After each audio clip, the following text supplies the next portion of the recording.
राधे राधे। आज हम साईं बाबा जी के बारे में चर्चा करेंगे।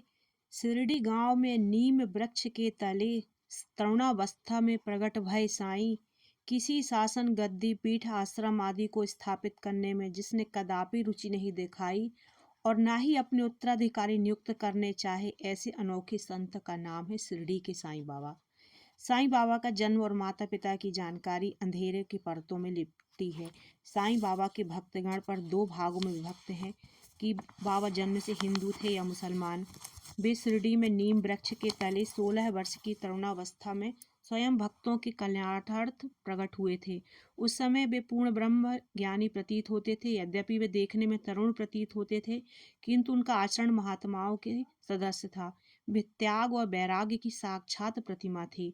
बाबा का बसेरा एक टूटी फूटी मस्जिद थी, जिसे वे द्वारका माई कहा करते थे। उनका सभी के लिए उपदेश था, राम रहीम और एक ही हैं, इनमें किंचित मात्र का भी भेद नहीं। फिर तुम उनके अनुयायी क्यों पृथक पृथक रहकर परस्पर झगड़ते हो?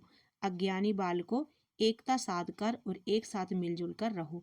साईं बाबा ने अपने भक्तों के स्वप्न में प्रकट होने की शक्ति थी और अन्नपूर्णा सिद्धि थी। बाबा के जीवन काल में उनके अद्भुत चमत्कारों की अनेक कथाएं प्रचलित हैं। अपने भक्तों पर उनकी कृपा सदा बनी रहती थी। श्री साईं बाबा के समाधिस्थ होने के पश्चात भी उनकी लीलाएं जारी हैं और अक्सर देखने में भी आती हैं, जिससे सिद्ध होता है कि बाबा अभी भी विद्यमान हैं और पूर्व की भांति अपने भक्तों को सहायता पहुंचाया करते हैं। अतः प्रत्येक भक्त समस्त चेतनाओं, इंद्रियों, प्रकृतियों और मन को एकाग्र कर बाबा के पूजन और सेवा में लगाकर अपनी शुभ मनोकामनाओं को पूर्ण कर सुख, शांति और समृद्धि प्राप्त कर सकता है। प्रभु श्री साईं दया कर आशीष दो कि जो आपके इस साईं बाबा व्रत को पूर्ण कर लेगा, उसकी आप सभी मनोकामनाएं पूर्ण करेंगे। बाबा भक्त आपको प्रसन्न करने के लिए, आपकी भक्ति में लीन रहने के लिए अद्भुत व्रत रखते हैं।